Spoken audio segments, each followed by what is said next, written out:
আনহা এর ঘরে নবী আলাইহিস সালামের কতজন সন্তান হন? খাদিজার ঘরে আল্লাহর রাসূলের বেশি সন্তান হয়।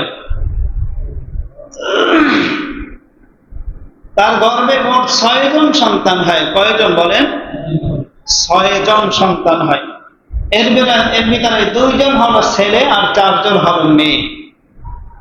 তাহলে নবীজির ছেলে কয়জন? 2 জন। তার আরো একজন ছেলে আছে যার নাম ইব্রাহিম। তো খাদিজার গর্ভে যে 2 ছেলে ছিল, একজনের নাম হলো কাসেম আর একজনের নাম হলো তাহের। একজনের নাম হলো কাসেম আর একজনের নাম হলো তাহের। নবী আলাইহিস সালামের মেয়ে ছিল খাদিজার গর্ভে 4 জন। 4 জন মেয়ের নাম, 1 নম্বর হলো ফাতেমা রাদিয়াল্লাহু তাআলা আনহা,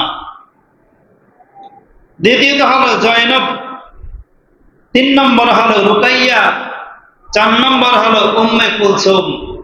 এই 4 জন হলো নবী আলাইহিস সালামের মেয়ে। এই নামগুলো যে আমরা বললাম, এই নামগুলোর ভিতরে আর আপনার আমার নামের ভিতরে ব্যবধান আছে না নাই? এই নামের ভিতরে বরকত আছে না নাই? তাহলে আমরা তো বরকত চাই, সন্তানের নাম যদি আমরা এগুলা রাখি কেমন হয়? চেষ্টা করবেন। আমরা তো এখন আপনার আধুনিকতার নাম খুঁজছি। আসলে আধুনিকতার নাম দিয়ে কি হবে? যদি সাহাবীদের নামের সাথে আমার নাম, আমার ছেলের নাম হয়, মহিলা সাহাবীদের নামের সাথে আমার মেয়ের নাম হয়, নবীর মেয়েদের নামের সাথে আমার মেয়ের যদি নাম হয়, নবীদের বিবির সাথে যদি আমার মেয়ের নাম বা আমার বিবির নাম হয়, তাহলে এর ভিতরে বরকত আছে না নাই? আপনি যদি ফাতেমা নাম রাখেন, যে ফাতেমা নবী আলাইহিস সালামের কন্যা, নবী আলাইহিস সালাম বলেন এই ফাতেমা হলো জান্নাতি সমস্ত নারীদের সর্দার। সুবহানাল্লাহ। আল্লাহ তাআলা যদি চায়, এই ফাতেমা নামের কারণে আল্লাহ চাইলে ফাতেমার সাথেই জান্নাত দিতে পারেন। ফাতেমা রাদিয়াল্লাহু তাআলা আনহা এর বিবাহ হয়েছিল হযরত আলী রাদিয়াল্লাহু তাআলা আনহু এর সাথে। জয়নবের বিবাহ হয়েছিল আবুল আস ইবনে বারি রাদিয়াল্লাহু তাআলা আনহু এর সাথে। বাকি থাকে 2 জন, রুকাইয়া, উম্মে কুলসুম। রুকাইয়া এর বিবাহ হয়েছিল হযরত ওসমান রাদিয়াল্লাহু তাআলা আনহু এর সাথে। তো কিছুদিন সংসার করার পরে, যুদ্ধে যাওয়ার পরে, যুদ্ধ থেকে আসার পথে হযরত ওসমান রাদিয়াল্লাহু তাআলা আনহু এর স্ত্রী মারা যায়। মারা যাওয়ার পরে নবী আলাইহিস সালামের যে মেয়ে উম্মে কুলসুম, তার মেয়ে তো মারা গেল রুকাইয়া, এরপর উম্মে কুলসুমকে আবার ওসমানের কাছে বিবাহ দেয়। সুবহানাল্লাহ। তাহলে জামাই যদি ভালো হয়, প্রথম যেই মেয়ে দেওয়া হয়েছে সেই মেয়ে মারা গেছে, ভালো বিধাই তো তার কাছে দ্বিতীয়বার আবার মেয়ে দিচ্ছে। শুধু এটাই নয়, বলে উম্মে কুলসুমও কিছুদিন পরে মারা গেছে। আল্লাহর নবী বলে, উসমান, যদি আমার আরো কোনো মেয়ে থাকতো তাহলে সেটাও তোমার কাছে দিয়ে দিতাম। যদি আমার আর কোনো মেয়ে থাকতো তাহলে আমি তোমার কাছে বিবাহ দিতাম। এজন্য হযরত ওসমান রাদিয়াল্লাহু তাআলা আনহুকে জিন্নুরাইন বলা হয়। 2 নূরের মালিক হলো ওসমান। জিন্নুরাইন বলা হয়। তাহলে যদি জামাই ভালো হয়, প্রথম স্ত্রী মারা যাওয়ার পরে, অর্থাৎ প্রথম মেয়ে মারা যাওয়ার পরে আরো মেয়ে থাকলে বাবা মাই দিতে চায়। এজন্য হযরত ওসমান রাদিয়াল্লাহু তাআলা আনহুকে জিন্নুরাইন বলা হয়। তো ফাতেমা রাদিয়াল্লাহু তাআলা আনহা এর বিবাহ হয়েছিল কার সাথে? হযরত আলী রাদিয়াল্লাহু তাআলা আনহু এর সাথে দেখেন সাহাবায়ে কেরামদের জীবন কেমন ছিল, নবীর মেয়ের জীবন কেমন ছিল, কিতাবের ভিতরে পড়লে দেখা যায়, তাদের ইতিহাস পড়লে দেখা যায় তাদের বিবাহ শাদী কেমন ছিল, তাদের বিবাহের ভিতরে উপটকন কেমন ছিল। হযরত আলী রাদিয়াল্লাহু তাআলা আনহা এর সাথে যখন বিবাহ হয় তাদের মহর ছিল অল্প। আমাদের দেশের এখন তো মহর ঘর হয় অনেক, কথা বলে। ছেলে নিরিবিলি চাকরি করে, অথচ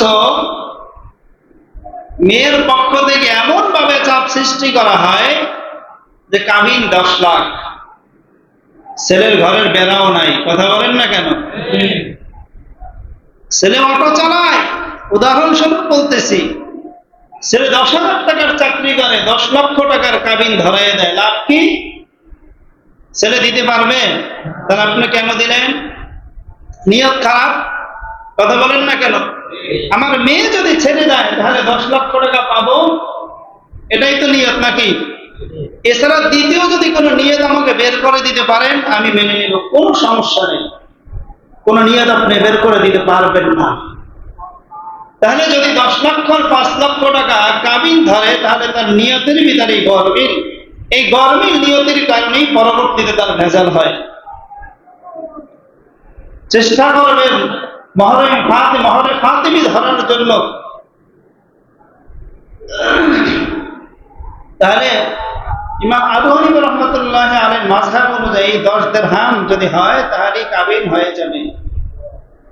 তো মহরে ফাতিমি এখন সব জিনিসের দাম বেশি, স্বর্ণের দাম বেশি, সেই হিসাবে 2 লক্ষ টাকা ধরা যায়। 2 লক্ষ টাকা ধরেন, সমস্যা কি? সেখানে তো 10 লাখ আর 5 লাখ ধরার কোনো মানে হয় না, হয়? সংসার যদি টিকে তাহলে আপনার অল্প টাকায় বা বেশি টাকা এরকমের কোনো কথা আছে? কোনো কথা নেই।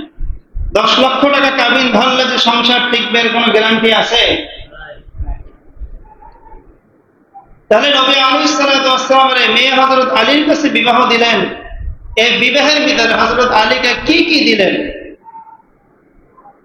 একটা চাদর দিলেন, একটা বালিশ দিলেন, যে বালিশের ভিতরে আপনার খেজুর গাছের ছোলা আছে না, খেজুর গাছের যে ছোলা দিয়ে বালিশের তুলা বানাইছে।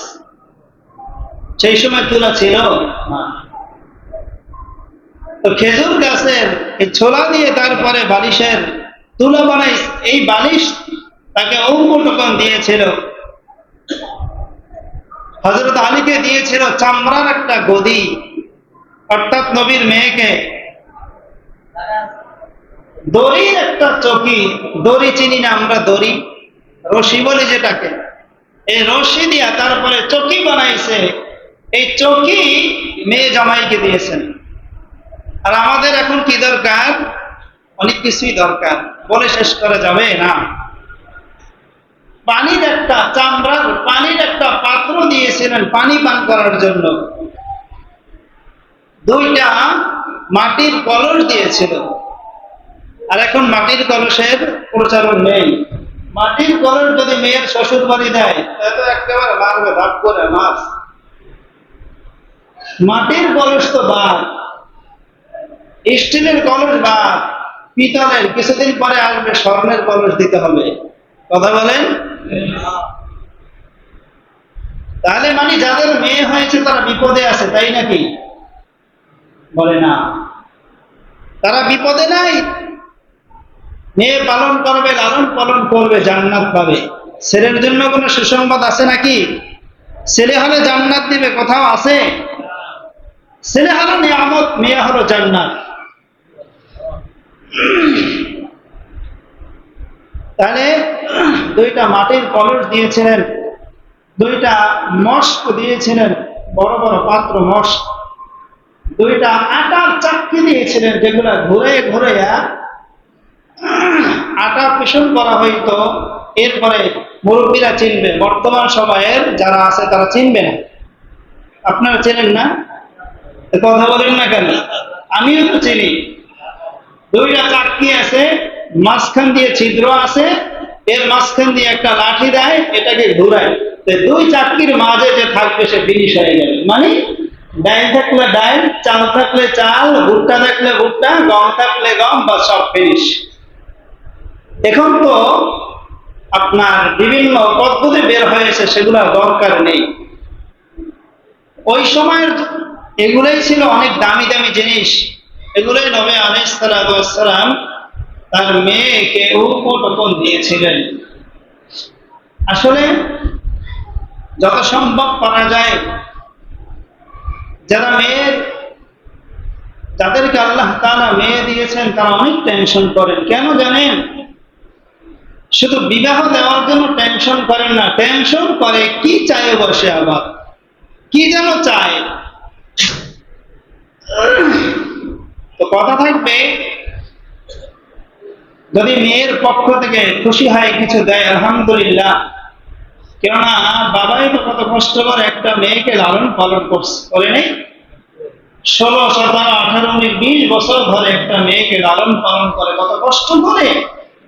এরপরে যদি আবার সবকিছুই ভরপুর দিতে হয়, যাতে তাতেও খুশি না থাকে, তাহলে কেমন হবে?